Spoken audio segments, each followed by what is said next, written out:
కేసులు పెరుగుతున్నాయి. కొత్తగా 7 కేసులు కరోనా కేసులు నమోదు కావడం ప్రస్తుతం ఆందోళన కలిగిస్తుంది. 39కి చేరుకుంది యాక్టివ్ కేసుల సంఖ్య. దాదాపుగా 12 కేసులుగా ప్రారంభమై ఆ తర్వాత 16కి చేరి ఆ తర్వాత 24, ఇప్పుడు 39కి చేరుకుంది యాక్టివ్ కేసుల సంఖ్య అంటే అర్థం చేసుకోవచ్చు. తూర్పుగోదావరి జిల్లాలో 5, అనకాపల్లిలో 1, పార్వతీపురం మన్యం జిల్లాలో 1. రాష్ట్ర వ్యాప్తంగా ఇప్పటివరకు 226 మందికి పరీక్షలు చేస్తే 39 పాజిటివ్ కేసులు రికార్డ్ అయ్యాయంటే అర్థం చేసుకోవచ్చు. వీరిలో 4 మృత్యువాత పడ్డారు. ప్రస్తుతం హాస్పిటల్స్లో చికిత్స పొందుతున్నారు 13 మంది. హోమ్ ఐసోలేషన్లో 17 మందికి చికిత్స అందుతుంది. కరోనా బారిన పడి కోలుకుంటున్నారు 5. కరోనా పాజిటివ్ కేసుల సంఖ్య రోజుకి పెరుగుతూ ఉండడంతో ప్రభుత్వం అలర్ట్ అయింది. ఏపీలో ఒమిక్రాన్ RF5 సబ్ వేరియంట్ వ్యాపిస్తుంది.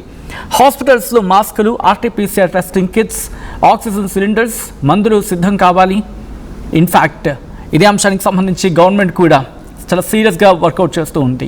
ఎక్కడ కూడా ఎటువంటి ఇబ్బంది కలగకుండా, ప్రజలకు ఎటువంటి ఇబ్బంది కలగకుండా అక్కడ అన్ని ఏర్పాట్లు చేయాలని చెప్పి వైద్య ఆరోగ్య శాఖ ఇప్పటికే డైరెక్షన్స్ ఇచ్చింది సంబంధిత అధికారులకి. కరోనా పరిస్థితిని నిరంతరం సమీక్షిస్తూ చర్యలు తీసుకుంటూ ఉంది ప్రభుత్వం. ప్రజలు భయపడాల్సిన అవసరం లేదని అంటూ ఉన్నారు డాక్టర్లు. కరోనా లక్షణాలు కనిపిస్తే వెంటనే పరీక్షలు చేయించుకోవాలంటూ వైద్య ఆరోగ్య శాఖ అధికారులు సూచించడం జరుగుతోంది. ఈ క్రమంలోనే ఎవరికైనా అనుమానం ఉంటే కనుక వెంటనే హాస్పిటల్కి చేరుకోండి, అక్కడ టెస్టులు చేయించుకోవాలని చెప్పి సూచించడం జరుగుతుంది. రద్దీ ప్రాంతాలు, హాస్పిటల్స్, బస్సులు, రైళ్లలో జర్నీ టైంలో మాస్కులు ధరించడం తప్పనిసరి అంటూ ఉన్నారు అధికారులు అంటే అర్థం చేసుకోవచ్చు. ఇదే అంశానికి సంబంధించి మరింత సమాచారం మా ఏపీ ఇన్పుట్ ఎడిటర్ కృష్ణమోహన్ సిద్ధంగా ఉన్నారు అప్డేట్స్ అందించేందుకు. కృష్ణమోహన్, ఇటు ఆంధ్రప్రదేశ్లో ఒమిక్రాన్ RF5 వేరియంట్ విస్తరిస్తుంది. కేసుల సంఖ్య 39కి చేరుకున్న సందర్భం ఆందోళన కలిగిస్తుందా, లేకపోతే ప్రస్తుతం కంట్రోల్లోనే ఉంది అనుకుంటూ ఉన్నారా? కొంత ఏపీని కరోనా హారంలో కొంత జాగ్రత్తలు అయితే ప్రభుత్వం పెద్ద ఎత్తున తీసుకునే ఉంది. రోజుకి పాజిటివ్ కేసులు నమోదవుతున్నాయి. ఈ రోజుకి అధికార లెక్కల ప్రకారం 7 కేసులు నమోదైన నేపథ్యంతో దాదాపుగా 39 కేసులు ఈ రోజు అంటే యాజ్ పర్ రికార్డెడ్ గా, రికార్డు లేకుండా ఎన్ని ఉన్నాయని చెప్పలేదు కానీ గవర్నమెంట్ అఫీషియల్ రికార్డులోనే 39 కేసులు నమోదైన పరిస్థితి అయితే ఉంది. తూర్పుగోదావరి జిల్లాలో 5, అనకాపల్లిలో 1, పార్వతీపురం మన్యం జిల్లాలో 1. ఈ విధంగా గడిచిన అయితే ఇప్పటికి రాష్ట్రం వ్యాప్తంగా దాదాపుగా 266 నుంచి 300 వరకు టెస్టులు అయితే చేశారు.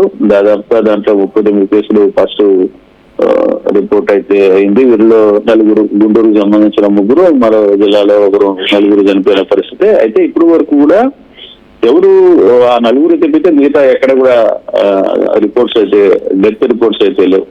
కాకపోతే అక్కడక్కడ కొంత వివిధ సమస్యలు అంటే వాళ్ళకి పూర్తిగా అనారోగ్యం చెడిపోయి ఉండడం, లేదు వేరే సమస్యలతో వచ్చిన వాళ్ళు మాత్రమే ఈ 4 చనిపోయారు. ఇప్పుడు వరకు మనకు అందుతున్న సమాచారం 266 మంది టెస్టులు చేస్తే 39 కేసులు నమోదైనాయి. అక్కడక్కడ ఒక్కొక్క కేసు నమోదు అవుతున్నాయి.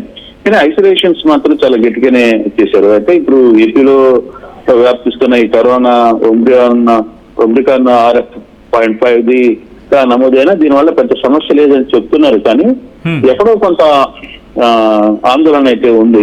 ఎందుకంటే కేసులు తగ్గట్లేదు. తర్వాత ఇతర అంశాలకు సంబంధించిన కొంత టెస్టులు, తర్వాత వీటన్నిటి కూడా ప్రభుత్వం అప్రమత్తమైంది. మాస్కులు కావచ్చు, లేకపోతే RT-PCR టెస్టింగ్ కావచ్చు, తర్వాత ఆక్సిలిండర్లు, కొంత మెడిసిన్, రెమిసివర్ లాంటి మెడిసిన్లు ఇవన్నీ కూడా ఇప్పుడు తెప్పించుకోవాలని మన ముఖ్యమంత్రి కూడా ఆయన రివ్యూలో చేసిన ప్రయత్నం కూడా చెప్పారు.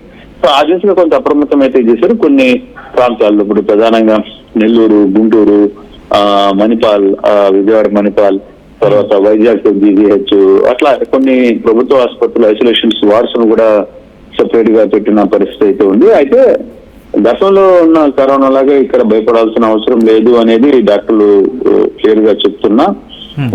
కొంత మాస్కులు అయితే ధరిస్తున్నారు. ఇప్పటికీ ఆ భయం, పాత భయం పబ్లిక్ లో అయితే కనబడుతుంది. ఇప్పుడు రద్దీ ప్రాంతాల్లో చాలా వరకు మాస్కులు వేసుకుంటున్నారు. తర్వాత ఇతర ప్రాంతాల్లో పబ్లిక్ ఓన్ గా కొంత ఈ సిస్టాన్ని వాళ్ళకి కొంత ఎక్స్పీరియన్స్ ఉంది కాబట్టి ఆ సిస్టాన్ని ఫాలో అయ్యే పరిస్థితి అయితే కనపడుతుంది.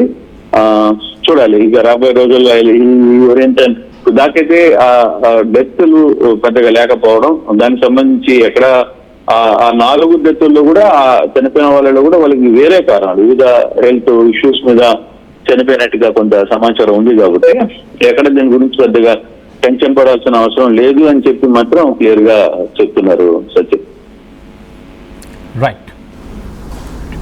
Right Krishnamohan, thanks for the update. ఇటు ఆంధ్రప్రదేశ్లో కరోనా కేసులు హడలెత్తిస్తూ ఉన్నాయి. రోజు రోజుకి పాజిటివ్ కేసుల సంఖ్య పెరుగుతుండడం ఆందోళన కలిగిస్తూ ఉంది. కొత్తగా 7 కరోనా కేసులు నమోదయ్యాయి. దీంతో వైద్య ఆరోగ్య శాఖ అప్రమత్తమైంది. మొత్తంగా 39కి చేరుకుంది యాక్టివ్ కేసుల సంఖ్య. తూర్పుగోదావరి జిల్లాలో 5, అనకాపల్లిలో 1, పార్వతీపురం మన్యం జిల్లాలో 1 కేసు నమోదైంది. రాష్ట్ర వ్యాప్తంగా ఇప్పటివరకు 266 మందికి పరీక్షలు చేయగా 39 మందికి పాజిటివ్గా నిర్ధారణ అయింది. వీరిలో 4 మరణించారు. ప్రస్తుతం హాస్పిటల్స్లో 13 మంది చికిత్స పొందుతున్నారు. హోమ్ ఐసోలేషన్లో 15 మందికి చికిత్స అందుతూ ఉంది. కరోనా బారిన పడి కోలుకుంటున్న వారి సంఖ్య 5గా ఉంది. ఇక కరోనా పాజిటివ్ కేసులు పెరుగుతున్న క్రమంలో ప్రభుత్వం కూడా అలర్ట్ అయింది. ఏపీలో ఒమిక్రాన్ RF5 సబ్ వేరియంట్ విస్తరిస్తున్న సందర్భంలో ప్రభుత్వం అలర్ట్ అయ్యి ఇప్పటికీ డైరెక్షన్స్ ఇచ్చింది వైద్య ఆరోగ్య శాఖ నుంచి. హాస్పిటల్స్లో మాస్కులు, RT-PCR testing kits, oxygen cylinders, మందులు సిద్ధం చేసుకోవాలని చెప్పి ప్రభుత్వం ఇప్పటికీ డైరెక్షన్స్ ఇచ్చింది సంబంధిత అధికారులందరికీ. కరోనా పరిస్థితిని ఎప్పటికప్పుడు సమీక్షిస్తూ ఉన్నారు వైద్య ఆరోగ్య శాఖ ఉన్నతాధికారులు, DMHO స్థాయి అధికారులు ఎప్పటికప్పుడు పరిస్థితిని గ్రౌండ్ లెవెల్ నుంచి అడుగు తెలుసుకుంటూ ఉన్నారు. అయితే ఒమిక్రాన్ RF5 వేరియంట్కి కాస్త వైరలెంట్ లక్షణం ఉందా? As of now biggest question mark.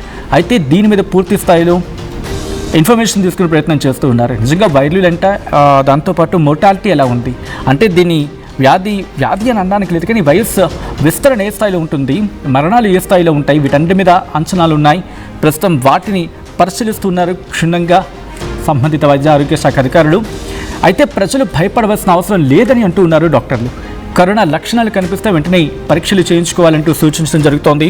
ఒకవేళ బయటకు వెళ్ళినప్పుడు రద్దీ ప్రాంతాలు, హాస్పిటల్స్, దాంతోపాటు బస్సులు, రైళ్లలో ప్రయాణించే టైంలో మాస్కులు ధరించడం తప్పనిసరి అంటూ ఉన్నారు వైద్య ఆరోగ్య శాఖ అధికారులు.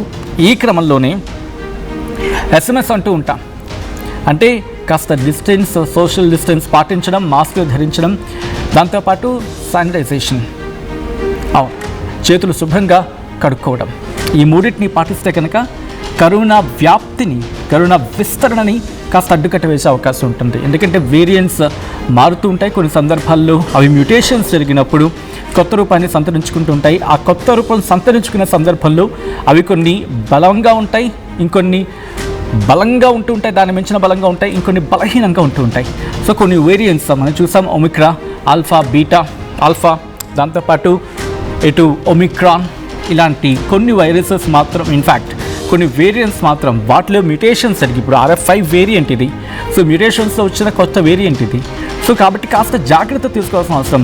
ఇది మళ్ళీ మ్యూటేషన్ జరిగితే కనుక కొత్త వేరియంట్ పుట్టుకొచ్చి అది ప్రమాదంగా ఉంటుందా లేకపోతే ప్రమాదం తగ్గుతుందా అనేది పక్క తర్వాత అంశం. కానీ మనవంతు జాగ్రత్తగా మ్యూటేషన్స్ వరకు కూడా అవసరం లేదు. మన వరకు రాకుండా ఉండాలంటే కనుక సోషల్ డిస్టెన్స్ పాటించడం, బయటకు వెళ్ళినప్పుడు మాస్క్ వేసుకోవడం, దాంతోపాటు శానిటైజేషన్ అంటే చేతుల్ని శుభ్రంగా కడుక్కోవడం. సో మీరేమంటారు? మీ ఏరియాలో ఎటువంటి పరిస్థితులు ఉన్నాయి? మీ అభిప్రాయం ఏంటి? కామెంట్ చేయండి.